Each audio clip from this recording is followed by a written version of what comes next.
Welcome to this episode of Crypto Calling. Today I had 5 questions for Gvazava. We talked about the multiple trends which are currently in the blockchain space. Welcome to this episode of Crypto Calling. Today I have 5 questions for Gvazava. He is the CEO of Cryptx, and I'm very much looking forward to talking to him today. So, George, welcome to the podcast.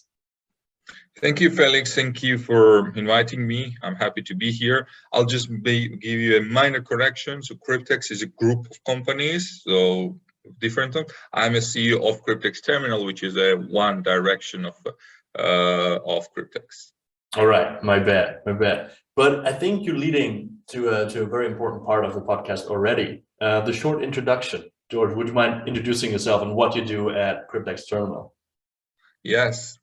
So basically, I should start actually probably how I got into crypto. First, I have a traditional finance background. I started at Deloitte as an auditor, then moved to investment banking, doing some of the biggest transactions here in Georgia and working for the largest investment bank here in Georgia. And in like second year, at the end of second year, actually, of me being an investment banker, I was approached by a Georgian serial entrepreneur and a wealthy individual who was, creating and founding actually lots of crypto-related startups. He's a very early investor in cryptos, and I moved to become a chief financial officer at a group level, so at a Cryptx group itself. And later, I moved to become CEO of one of the startup companies, so within the group called Cryptx Terminal. So Cryptx Group itself has different directions. We have the largest a crypto ATM network here in Georgia. We also had it in Ukraine, but as you know, Right. in Ukraine, everything changed, unfortunately, and we definitely support Ukrainian people fighting for their freedom.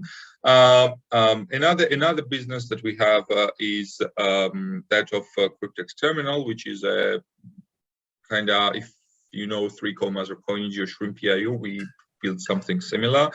So it's automated trading bots and portfolio management through one single window. So through Cryptx Terminal, via APIs, you can connect to multiple exchanges and trade from one single window, which is very convenient, and our customers find it very, very convenient. Plus, they can set up different trading bots, which will trade for them, so they do not have to watch the charts all the time. Right. We also have the largest crypto exchange here in Georgia. It's a full crypto exchange with order book and everything. Of course, it's not that big if we go to the global level, but it's a good on and off ramp solution for local traders and in the region like Turkey, Armenia, Azerbaijan. So it's we have quite a loyal customer base on that. And on the other side, we also have a crypto software development company, which develops custom-built blockchain and crypto products for basically anyone around the world, because we have a very talented team of engineers who also kind of do projects in that direction. So I guess that's it briefly about the Cryptx Terminal, Cryptx Group itself, and me, how I got there. Wow, yeah, a man of multiple roles, I guess. That's awesome. That's awesome. Where did your passion for the blockchain space, for blockchain technology come from? Great. So actually, I consider myself as a latecomer into crypto because it was 2015 when I first heard about Bitcoin, while my brother, who is a surgeon, actually heard about it in 2012. And he also had some, very, very few amount of Bitcoins. Not got very cheap, but he won it somewhere or something like that. Of course, he lost.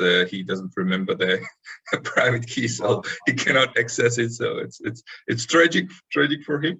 But yeah, it was 2015 when I first heard it from my colleague. I research. I like the technology, but I did not invest till early 2016.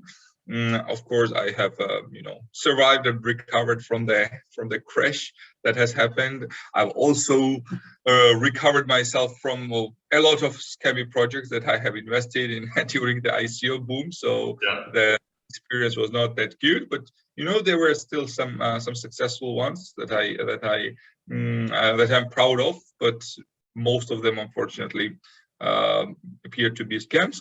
And as I told you, professionally, so before that I was doing some minor investments and researching, but professional, like moving here full time, was in 2019 when I moved as a group chief financial officer in this startup companies. And since then I'm like probably 24/7 in crypto, researching technologies, doing lots of educational stuff as well, not only through our YouTube channel, but also I'm a visiting lecturer at several universities, and I'm trying to add into curriculum actually something called like digital finance, where I talk about cryptos. But even in traditional finance that I teach, I always touch and speak a lot about crypto. So I want to spread the word about the next big thing that I see it is. That leads us perfectly to the next question. What is the next big thing? What are the most important trends in the crypto space as you see it right now? Yeah, so actually there are probably several, and some of them are already known, but still not, not approved, but applied in a proper way. I think that gaming and play to earn business models in crypto are here to stay. That's I think the first thing, and we have seen from multiple projects that have the tokenomics and the utility itself of this whole process kind of how to say hacked, if we use that word. So it's the value is there for customers, especially if we talk about the countries where either there are lack of jobs or there are the income inequality, and general incomes are very low, like in Philippines, for example. And these play to earn games provide a very easy and kind of good tool to engage your customers and your gamers, and they are NFTs fit in like very well there. So NFTs, gaming and NFTs together are very kind of fit in very well, and we've seen from multiple projects. Like very popular here in Georgia is ice poker, for example, which is also play to earn poker, and I know that it's like growing at a rapid scale. First, when I have heard about it was about probably a year ago. This was very few people knew about it, but like what the team did and how they built the tokenomics around it, utility tokenomics actually around it, is really cool. That sustains the value of the NFTs themselves. Another big thing, the next big thing I think is CBDCs.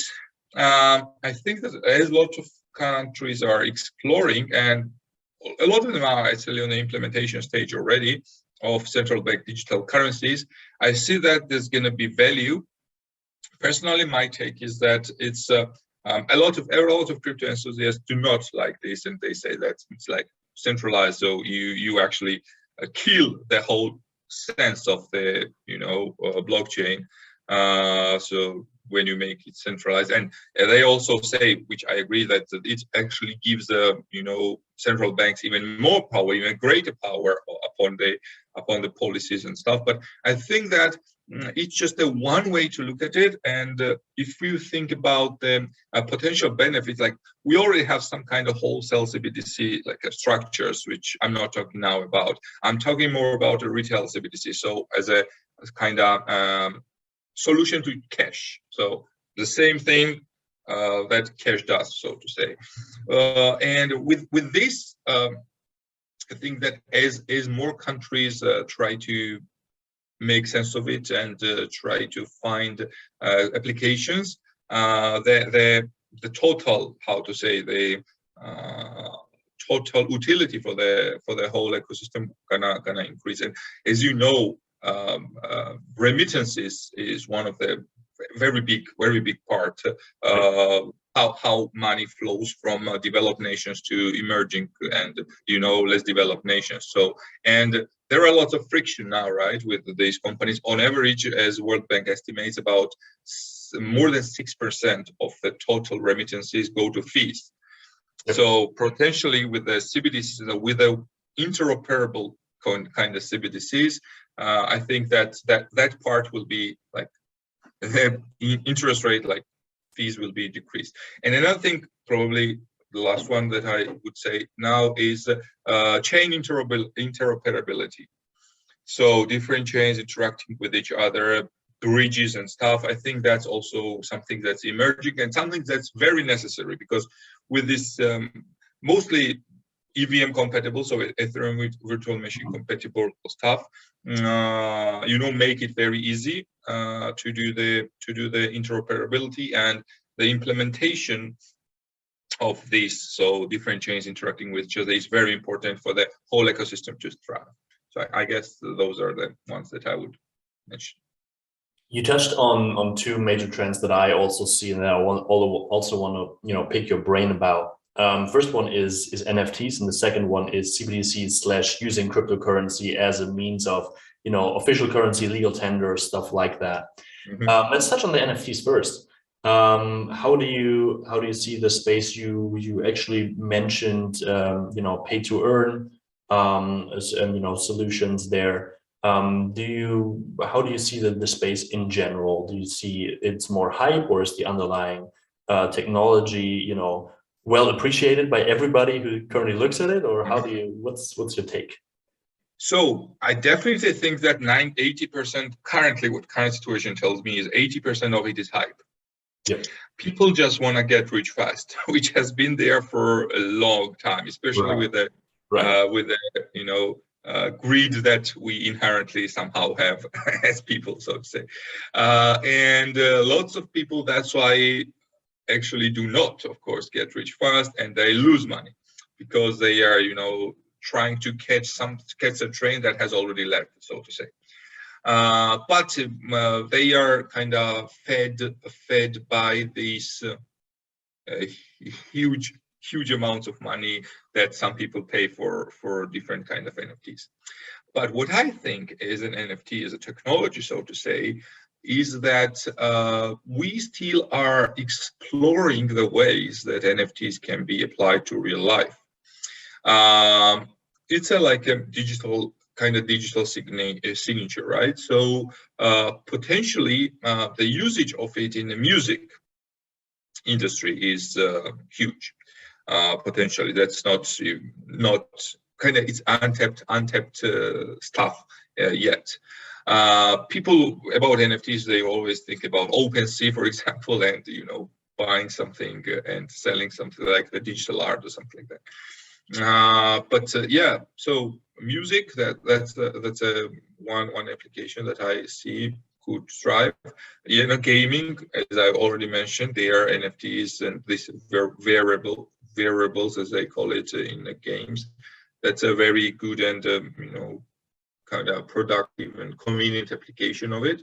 And other stuff that I would kind of point out would be how these NFTs will be used by different celebrities and different organizations, so to say, to promote their offerings. So celebrities, of course, we understand how they could do that, but on the other hand, like organizations, they can use it as a very good marketing tool to engage with their ideas about having an NFT for the thing that you purchase, like real life stuff, and selling it whenever you decide. So you have kind of a digital signature that you own something because you have this NFT, so to say. I think that's kind of how I see the application as well. Also, I think in luxury goods, for example, there's also I see some application there. I'm very interested in that too. The second trend that you pointed out before is, CBDCs or using cryptocurrencies as, legal tender. Like, for example, what El Salvador does, they basically said, all right, we now accept Bitcoin as legal tender. And that had everybody up in arms around the world, in the community as well. And it even, gathered the attention of the mainstream. How do you currently see that situation? Will other countries move to Bitcoin as the standard? Will they basically bring out other CBDCs? What's your take? Yeah, great question. I'm a big supporter of El Salvador. What they did was not only revolutionary from the legal and government standpoint, but also they essentially created a great marketing campaign about their country. So all the crypto enthusiasts are just loving El Salvador because it did. And I think that yes, more and more countries could think about it. They did with Bitcoin. Someone could think about any other, but I think that it should be the like fully deflationary asset, which is going to be chosen as a legal tender. So that's actually will make much more sense. However, as you know, lots of financial organizations like IFC, World Bank, and so on are very against it. So they think that having the crypto on a country's balance sheets creates a kind of structural risks, and having actually this kind of volatile assets does make sense that it creates a structural risks. But I think what a lot of people fail to see is that it's a good mitigating tool as well. So it's a natural defense against inflation, for example. That's the first thing. It's also something that's programmatically unhackable. But on the other side, what one of the main concerns actually is that it's very hard to implement central bank policies and stuff like that when you have Bitcoin as a legal tender. But I think that maybe it's not even necessary if you have like Bitcoin as a legal tender. So that's the thing. If a little bit bigger countries, like I actually would like to see Georgia doing the same, we would get on a crypto world map with a big dot. If we did that, I do not really see it happening. But Georgia, for example, Georgian government, central bank, is working now on CBDCs themselves, and they do want it to be kind of usage of it to be considered as usage cash. So just to change cash to CBDC itself. Other countries, like if any bigger country decides to do it, like a country that has, I don't know, more than 0.5% at least of the world GDP, then it's a big thing. It's going to be something that's like gonna drastically change. And we see from the USA, for example, from the US government, how they understood that they could not outrightly ban everything. So they just became they want to become the leader in applying blockchain technology. So I think that we have some interesting news coming on that direction as well. But Federal Reserve itself, like USA's kind of central bank, is still not at the advanced stage of exploring CBDCs. I think other countries are already in front, especially the Nordic nations. Yeah, that's right. I mean, as I identified, there are two camps currently. The ones who basically make some efficiency arguments in the favor of CBDCs, and the ones that say that Bitcoin is, because it doesn't lend itself to any central bank policy, this is more a feature than a bug. That it can't be inflated away. And I think I consider myself as part of the second group, but this is how I currently also see the space. Although obviously there is a lot of education to be done. I think for those to put yourself in either camp, you need to know a lot about the banking system, and also financial policy and everything like that. And I think there's a long way to go to kind of penetrate the mainstream with those very delicate questions. So my question for you is, how do we go about educating people in the blockchain space and blockchain technology? Yeah, thank you for that question. That's a kind of problem, and it's been a problem for a long time. And now that the technology itself and the applications that we had, like the first generation of applications, we are not user-friendly. That is changing a lot. So you do not need to understand now the blockchain technology itself to use, I don't know, Uniswap or Care Finance or any other decentralized kind of product. However, these kind of people who, are a little bit uneducated in this space, always, like not always, but frequently fall victim to the scammers, which, there are like thousands and thousands of them in this space. Like I personally believe that everyone wants to lie to me if I do not know them and if they DM me or something like that. So, I've heard stories about, people sharing their passphrases, like 12 words, people sharing their private keys and stuff like that. This is, of course, coming from the lack of education. We in Georgia, our group actually are very active in educating, and we've launched our YouTube channel for that. I lead the educational part, so we explain in very simple videos some basic trading strategies, some stuff about cryptos and so on, and also we provide different news and all this in Georgian language, because it still could be a barrier for a lot of people. On the global scale, I think universities are adopting kind of blockchain and crypto related courses already. Personally, I'm also working with several universities. I'm a visiting lecturer of traditional finance so far, but I'm transitioning to digital finance and decentralized finance, and I'm working now on a potential modular course that I will be teaching in Grenoble in France. Grenoble École de Management, the university where I also graduated my bachelor's, and here in Georgia as well, there are lots of interest from the universities. So, for example, business and technology of University of Georgia, and us. We kind of have the blockchain lab where we have some series of crypto related projects. I think that research in this space is also coming. There are some good research reports that good academicians are already doing. And all these blended, like we are witnessing the birth of the absolutely new technology. So lots of people just need to be, drawn into this.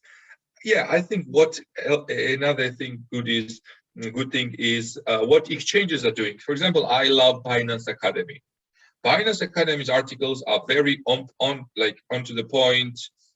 Very kind of easy to understand. They even have a tag like if it's for beginner level, intermediate, or advanced level. Mm-hmm. So it's I think a very good point to start. And their writers, how they write it, explain very hard topics in a convenient way. And a lot of exchanges are doing that as well. So yeah, I would say once the crypto and digital finance penetrates university education is good, but you do not need to have a university degree in this case. So you can, you've probably also encountered that like crypto people are very friendly. They are sharing their knowledge. They do not want to retain a lot of stuff to themselves. So, all this point of decentralization also meaning that knowledge should be kind of approachable in a decentralized way, so to say. And people in crypto are very open to sharing what they know, I think. Yeah, that's definitely true. And I mean, when it comes to the universities, it will not stay there. It will disseminate through people in the community, actually through people like us. And I think this is also what's beautiful about the entire community. This also leads me to kind of the last part of this podcast episode, which is, where can people find you? Where can people find you and reach out to you? Yeah, so I'm quite active on LinkedIn. I'm a very late Twitter adopter. I do not use Twitter a lot, but I'm quite active LinkedIn. I generally try to answer all the inquiries or messages that I get. So George Gvazava in LinkedIn. I have the comma CFA part from my traditional finance kind of background. And also I actually have my own podcast, which I launched about 2 months ago, 2 or 3 months ago. Nice. We already have 4 or 5 episodes. It's called Searching for Satoshi with George Gvazava. And one of the questions that is being asked to each and every candidate is who they think Satoshi Nakamoto is. So who is behind this pseudonym, so to say. So that's what's kind of differentiation we take. So everyone gives their ideas about Satoshi Nakamoto. I think that's it. So LinkedIn would be the best way to contact me. All right, we'll obviously put both, like all the links in the description. Would you mind disclosing who you think Satoshi is? Yeah, so I think it's a group of people, first of all. Yeah. It's not an individual person. I think this group of people are very good at math. Yeah, that's for sure. And I think this group of people are legends already, because if you see, like, there are different speculations if they forgot their private keys for the initial wallets or not.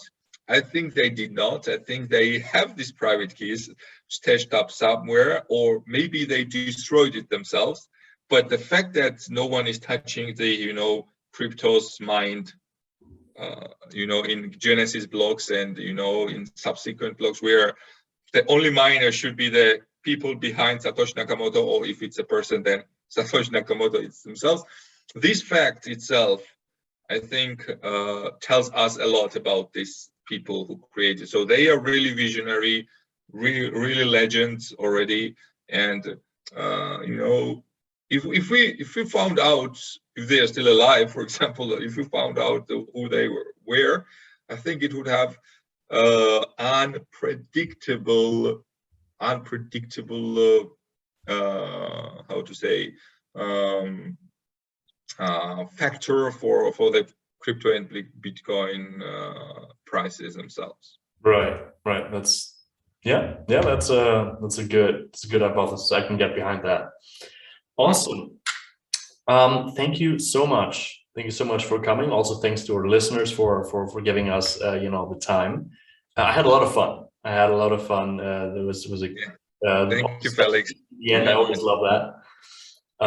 So yeah, we'll post every link in the description.